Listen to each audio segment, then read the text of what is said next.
I'm not sure what year it was, but at one point the boys decided to take all the sheep that people had given me and they make a little sheep farm. We're not there yet, but this is just like a little resin Amish girl. This is actually the model for the sheep I make. This was sort of the inspiration for that. This one has actually got costumes for the different seasons, so that's kind of cute. This one was given to me by a coworker, and I just love it. The notion of sheep roller skating. I thought that was pretty cool. And one of my boys bought that for me one year for Christmas. And this was given to me by a coworker at a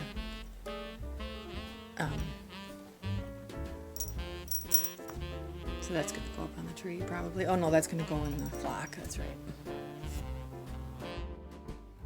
This one I don't even know. I think this might have just been in a garage sale box that the boys sort of became attached to it, and now we have to put it up every year. It's not.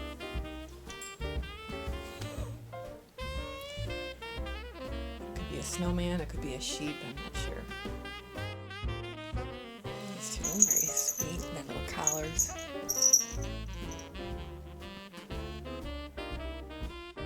This is one of my favorite ones, and I feel really terrible. I cannot remember who gave this to me.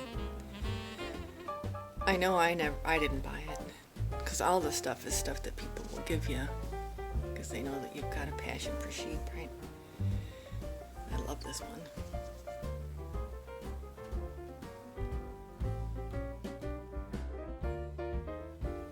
This little tray, I just love it. I got this at a craft show, I don't know, 10 years ago. And it says Mama Sheep and her herd of babies. Imagine she meant flock, but whatever. But yeah, so there's the mama sheep, and then here are all her little lambs. And it's just really cute. This cute little mitten. Little wood snowman. This is actually foam, but wouldn't that have been cute as a little felt ball? And then little painted candy canes. It's really cute. Sheepy.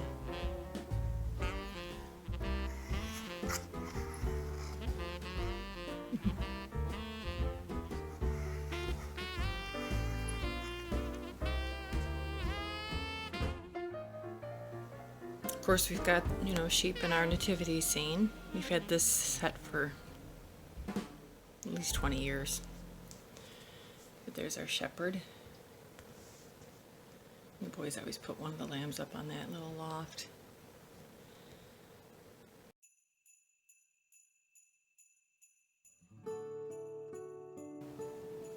Hi everybody. So I'm down here in the wool cave, and I thought what I would do today is just take you on a tour of my studio down here. It's an absolute disaster area. I still haven't really recovered from the virtual sale I did with the Wool and Fiber Artist Group a couple weeks ago. And it was Thanksgiving, and now Christmas gifts are kind of coming in, and I'm kind of holding them here. But, I trust you guys, so I'm going to share what this workroom looks like right now. Before I do that, though, I do want to say, hope everybody's doing well, and enjoying the build up to the holiday season, however it's going to be this year. It's going to be different, but let's count our blessings. We've got a lot of them. I do anyway. Thank you also, for subscribing and liking and sharing comments. And if you're not a subscriber yet, just so that you know, it does help me a lot if I get to 1,000 subscribers. There's some advantages. For example, I can go live on YouTube, which is awesome because then I can post it on my channel and have a whole playlist on live feed stuff, which would be fun. I'd like to have that for lambing because, the fun thing about live feeds is you never know what's going to happen. So, and lambing is really exciting. So anyways, I just really appreciate everybody's feedback and stuff. I know I say it a lot, but I really mean it. All right, with that, let's start looking around at my ordered chaos. So I figured I'd start the tour at the top of the basement stairs. So this is whenever I'm coming down to my workroom. I'm all excited.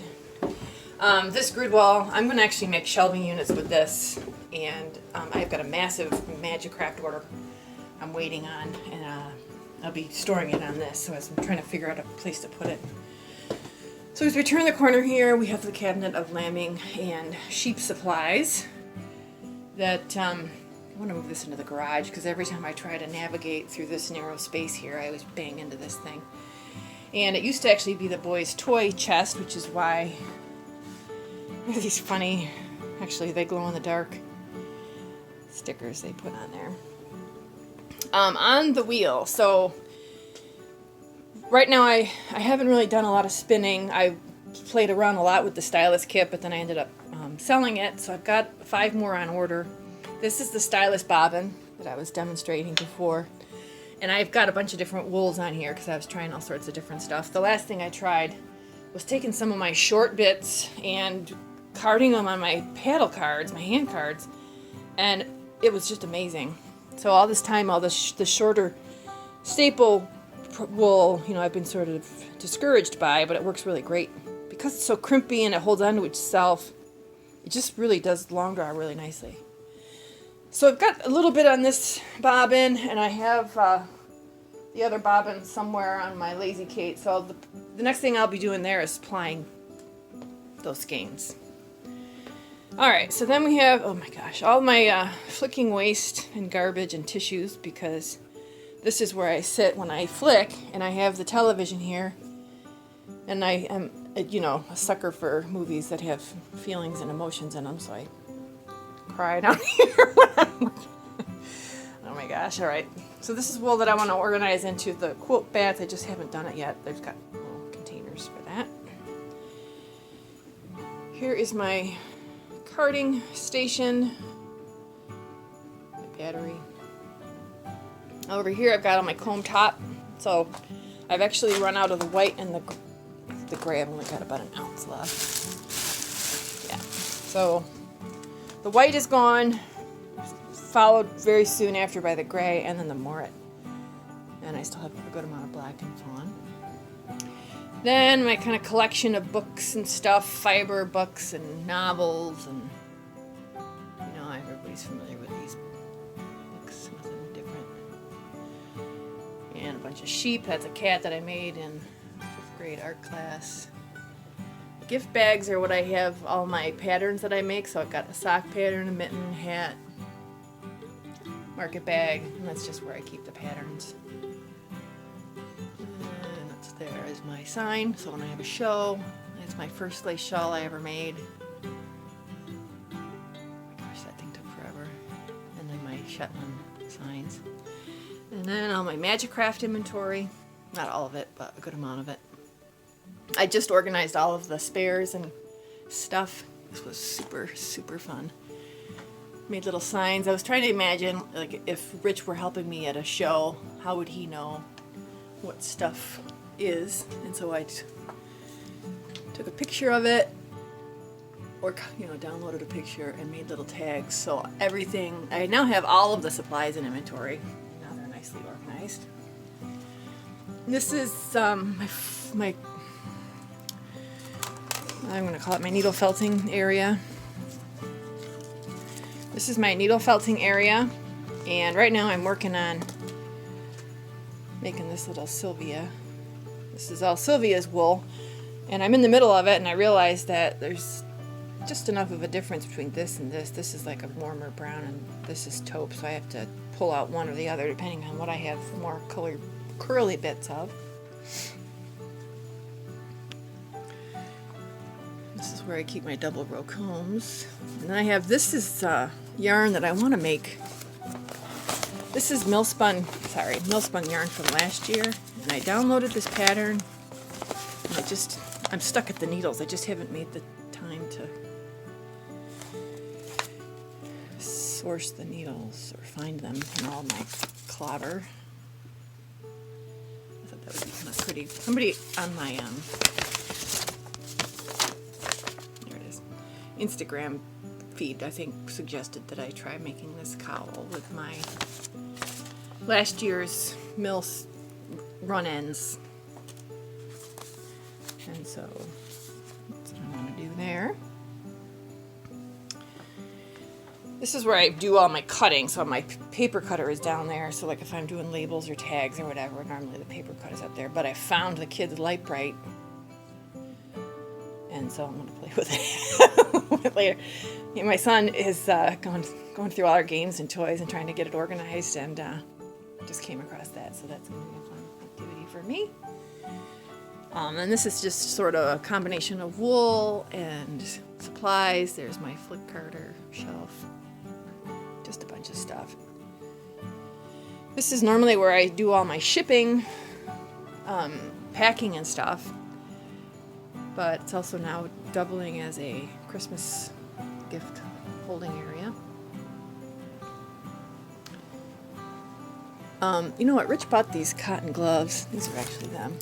I got a bunch of them. And I use them when I'm like packaging roving and stuff, because I've got, calluses and dry bits on my hands, and so I put these on to do that, and they work really good. So if you order from me and that might be something that you would like, just put it in the notes and I'll throw a pair in there. It's kind of an obscure thing that not many people would need, but some might. My shave them to save them stickers. So now, yeah, we just saw all that crap over there.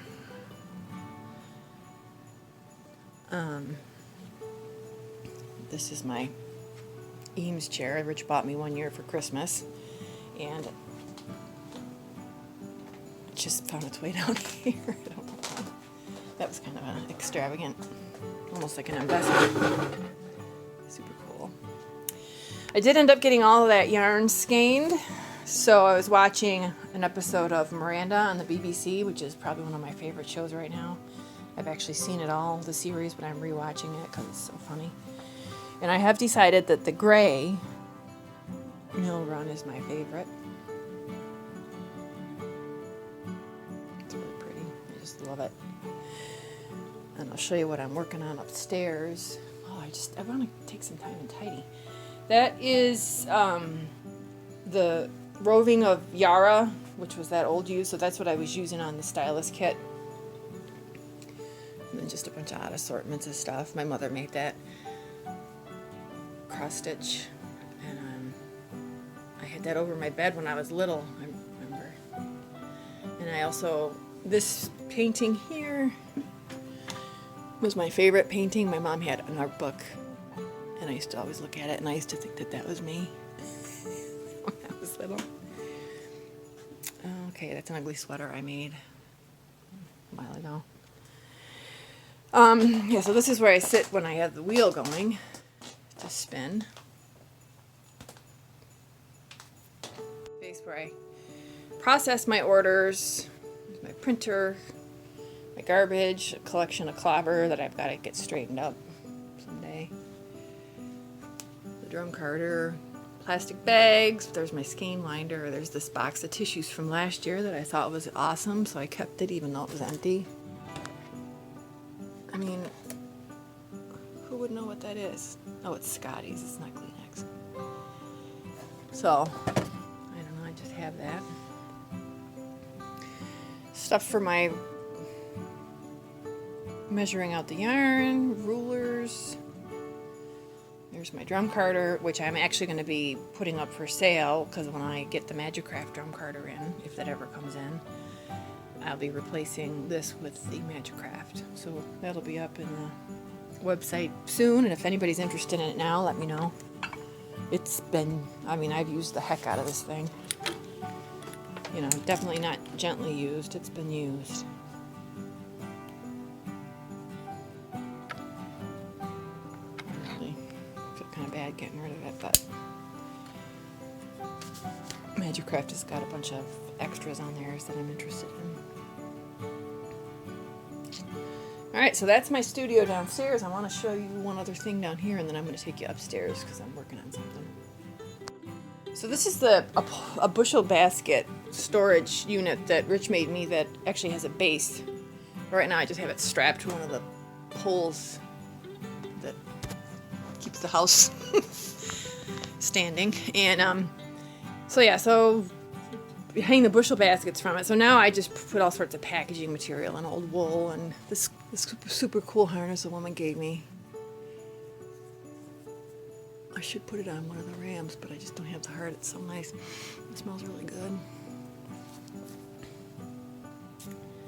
So yeah, so let's go upstairs and I'm gonna show you what I'm knitting, what's on my needles. So I made this half bushel basket liner. Of course I didn't sew the ends in, that's my signature.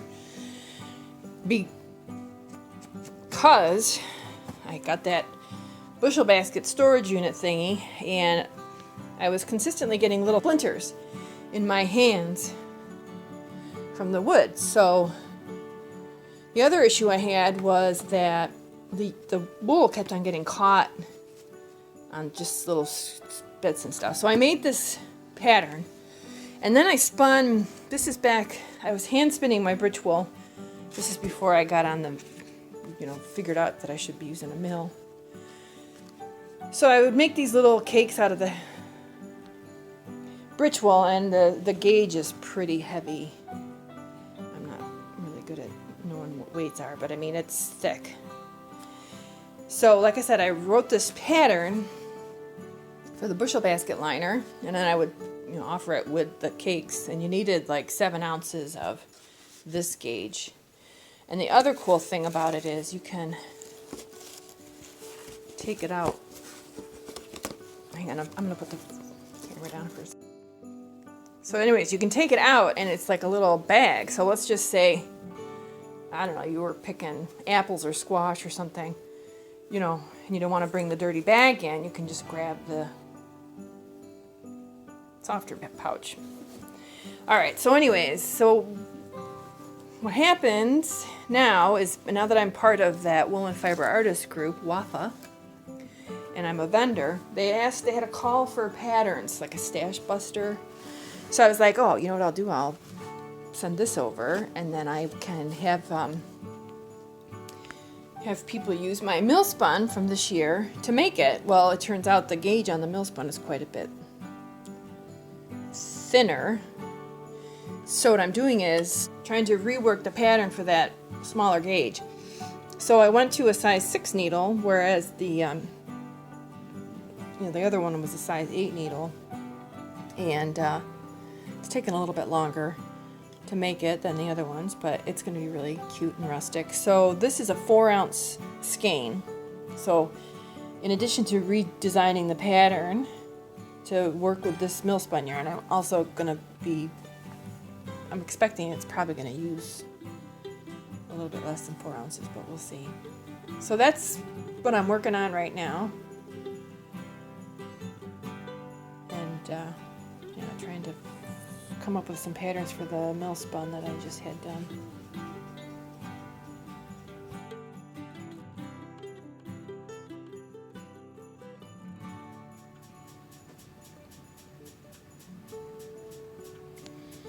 So what you're looking at here is the form, the base for a needle felted lamb. So a friend of mine suggested that I start offering them in this form, and then you would buy curly bits and you would give her a pretty curly fleece. So her ears are kind of wrong, but I can fix that with the needle. There she is. And then what I'm going to do is show you how to needle in all these curly bits to make her look like she's got a cute little fleece. And this ewe is based loosely on Sylvia. I just processed her fleece. This is her wool. And so she'll be called Sylvia. A cute little face.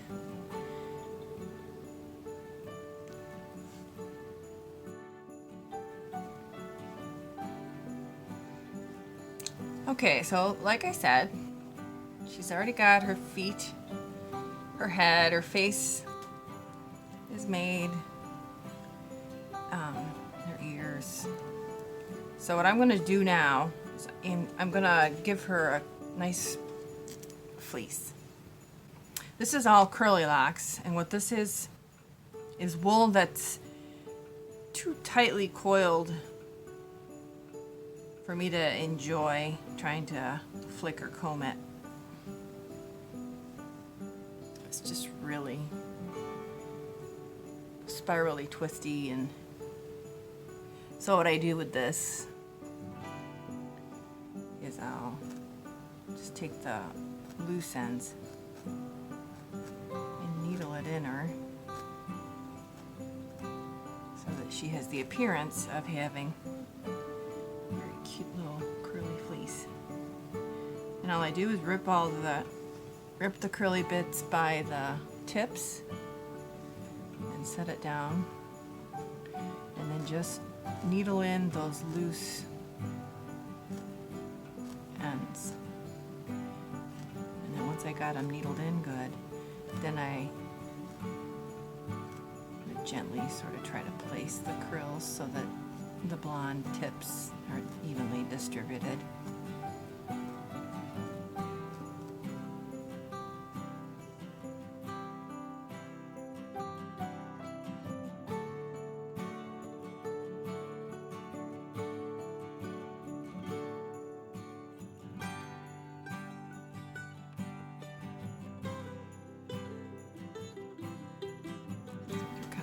So there's plenty there to needle in. I probably could have flicked that one, but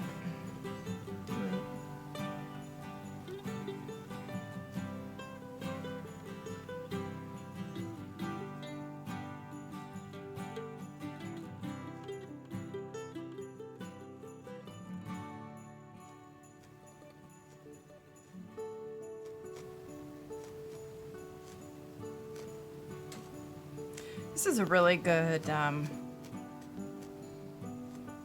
of a starter activity to just sort of get the feel for needling and using your needle to place the wool where you want it to be, which is, I think that's a technique with, like needle felting artists, which I would never claim to be.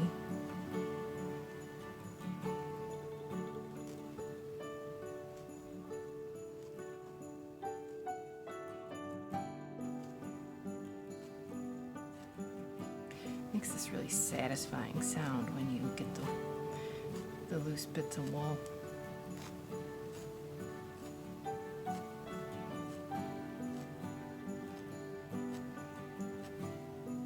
Pushed into the ball. So a felting needle has barbs on it. I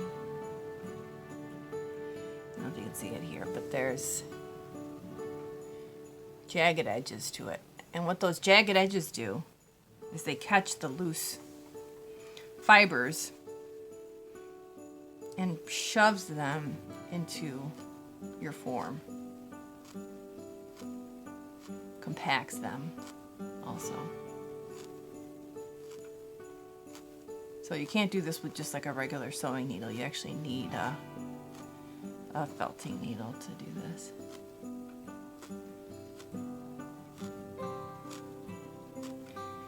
Alright, so I'm going to keep working on this. I'm not going to make you watch this whole painstaking process, but I'm going to cover this entire ball with these curly locks, and then from there we'll decorate her a little bit more, make her